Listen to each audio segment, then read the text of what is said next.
What's up, guys? This is your workout for October 25th. I just got done doing this. I'm extremely sweaty. Okay, so it's going to be called Tabata Flow. So the actual workout, I'm going to tell you the smart watt timer now, and I'll tell it to you again. You're going to do, under the Tabata setting, you're going to do 20 seconds of work, and you're going to change it to 0 seconds of rest. So it's really just an EMOM timer for 80 rounds. So 20 seconds of work, 0 seconds of rest, 80 rounds. It sounds crazy, but it's really only a 26-minute WOD total, and you're going to end up doing the flow 4 times through. So left and right is 1, left and right again would be 2. It goes by really smoothly. I was surprised at how quick I got through it. I thought it was going to feel like it was taking forever. Traditional Tabata is 20 seconds of work, 10 seconds of rest, and you keep doing that, and it ends up doing 8 rounds, which is 4 minutes. And typically it's done for high heart rate. So we're just using the timer for this flow. The reason I like this is because when I do a home practice of yoga, those of you that are familiar with yoga, when you're a yoga teacher, home practice is really huge, and it should be half of your work. So you should be, many classes as you're teaching, you should be doing almost more homework. It's really homework, but home practice. And that's where you're flowing for yourself, you're flowing with your breath, and you're not thinking too much. When I do that, I sometimes go really quick because I want to get it done, or I want to write it down for my class. So I found that using a timer and trying to hold and stay in it helps. It also helps to breathe. So while you're in each pose for anywhere from 20 to 10 seconds or so, depending on transition time, I do want you to focus on your breath. I can take about 10 full working breaths in about 20 seconds. So you want to, not that you're not using a timer, but you should be counting your breath, and you should be focusing on that. So your breath is going to be huge, and we're going to do nasal breathing, meaning you're breathing in and out through your nose. So your mouth is closed, in and out through the nose. And the other thing you're doing is closing off the throat slightly so that the breath is slowed down.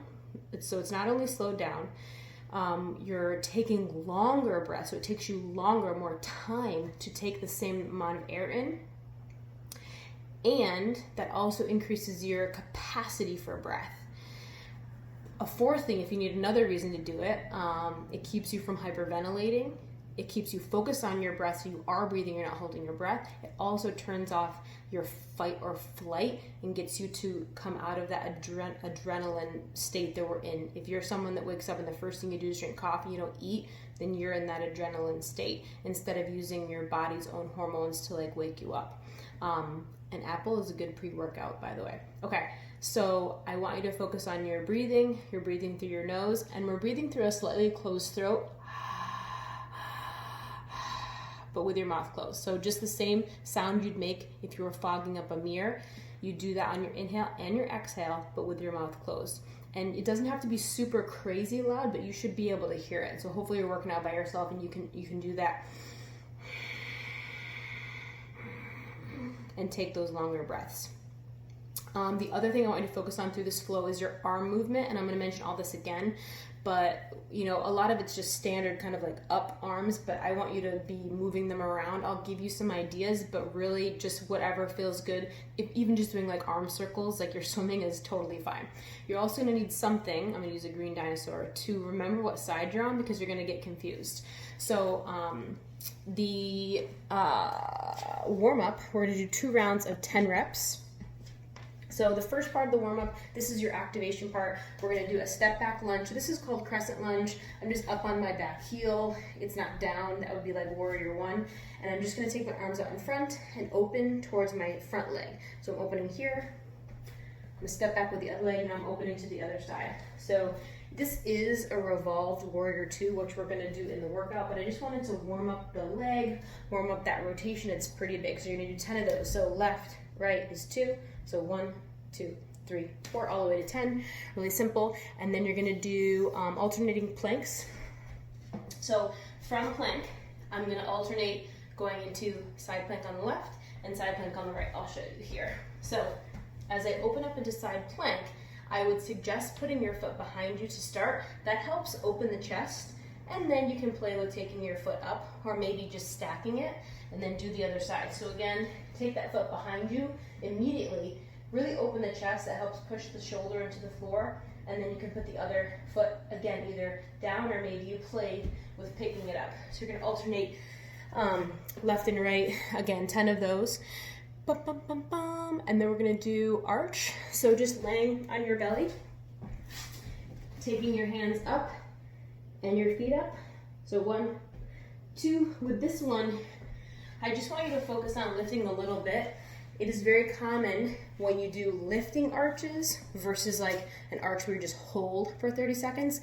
So when you lift, sometimes people feel in their low back. So just focus on just lifting up.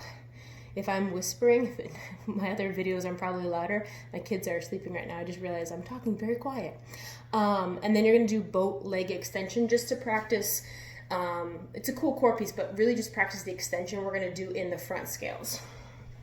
So the easiest version would be holding onto your legs. So I want to pull my chest and my legs together, and then I'm just going to alternate straightening my legs. So 1, 2, 3. Maybe you hold at the top a little bit longer, or just get into 10.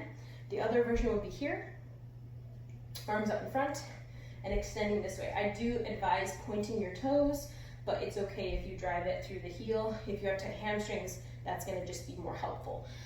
You can also just do it up here like this, right?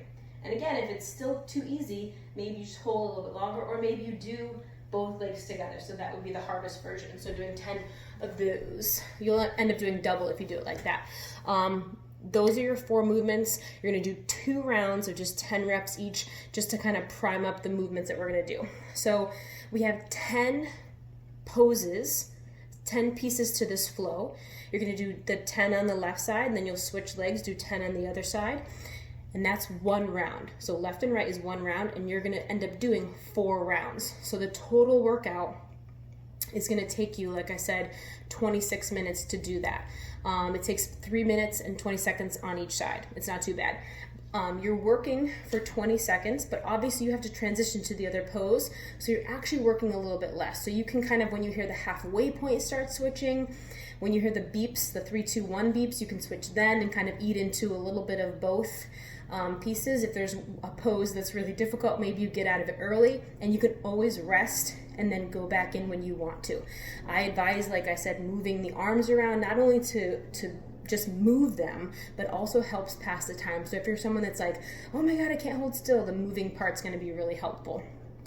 Okay, so we're gonna start with the front scale. So I'm gonna put my dinosaur on this leg that's coming up, so that's helpful for me. So I'm gonna pick up my right leg, my front scale, my knee comes up past my hip is up. I'm just gonna extend my leg out. So I'm just holding it here, chest really tall. So this is your front scale. You'll end up holding it for, like I said, almost about 20 seconds. This is pretty intense. So you might do this, you might bend it and let it release, because it is pretty hard. You might end up having to drop it down here if your hamstrings are really tight and you can't do it.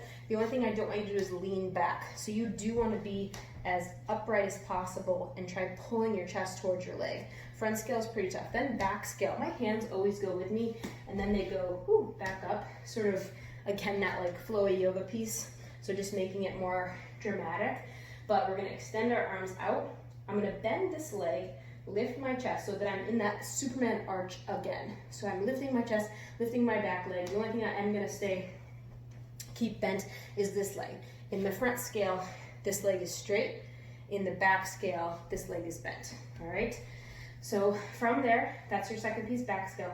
From there, I'm gonna drop my foot down and hold this position. So this is probably the hardest position. I'm in a crescent lunge, so it's a yoga lunge, meaning my back leg is pretty straight. It can be a little bit bent, but it's further back than it would be for like an up-down lunge. I'm going to go into extension with my back, so I'm not rounded, and I'm leaning over at like 45 degrees. So from my foot to my fingers, I'm in one long line. I just call this leaning crescent lunge. I don't think it has like a name, but it's gonna light up. This leg is gonna be on fire. That's the one you're gonna have to definitely breathe through. So your focus through getting through those 20 seconds is gonna be on your breath. From there, the next piece is just crescent lunge. So this is where I might add in some arm movement. You can start to scrape the back wall with your elbows.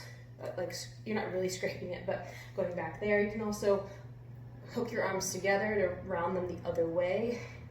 You can lift the elbows up. You can lift them down. This is called humble warrior. So you're adding in some movement with your body. From there, after that crescent lunge, again, resting maybe if you need to, you're gonna go into reverse warrior two. So I'm turning again towards my front leg. I'm gonna also look at my hand. So I'm looking behind me. You might grab your leg here and hook. You might tilt yourself up a little bit, but a huge opener. You can also take your hand, this is even harder. I can barely do this, but your hand on your head. That's a huge chest opener, so it's a big rotation. Your leg is gonna be on fire.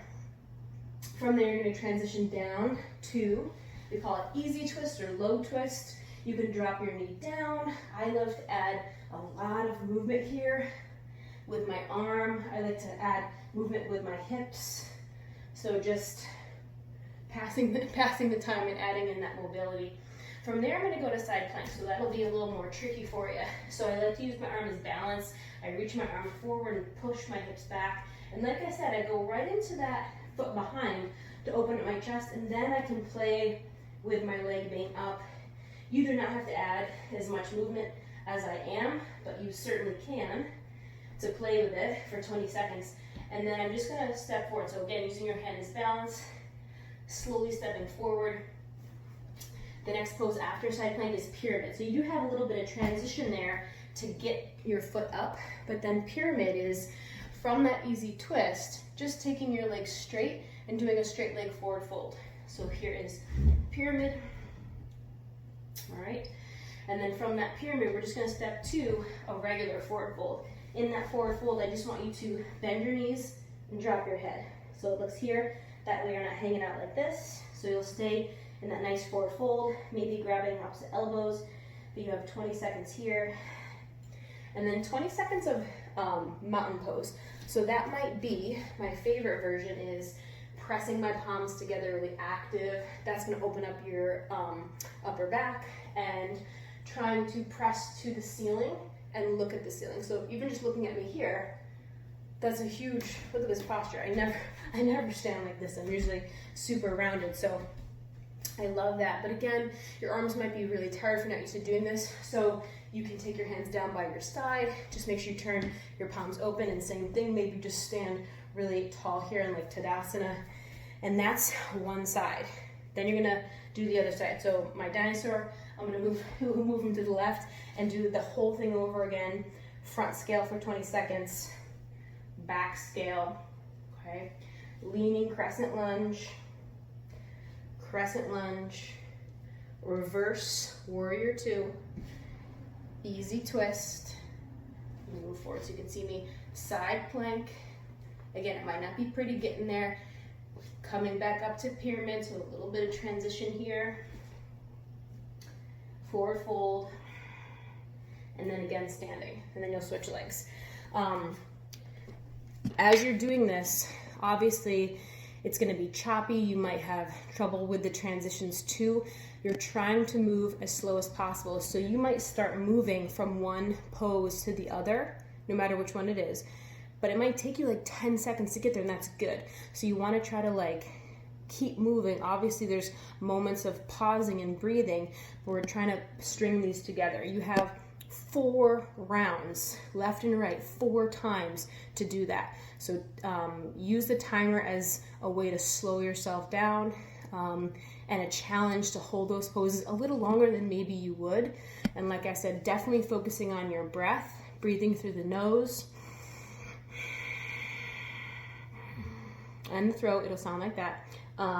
And adding in as many arm movements as you can. You can clasp your hands behind you. You can just hug both of your shoulders. Even this is a good stretch. You can take your hands behind you. This is a good one. So just being a little bit creative with that and wherever you want to go with it. I just say that because if you're not used to having your arms up, this is actually pretty hard. And then again with the timer, you're doing a Tabata, the 20 seconds of work, 0 seconds of rest, for 80 rounds. It sounds really intense, and the little timer will show you at the bottom that your total work time is 26 minutes and 40 seconds. Have fun with your Tabata flow.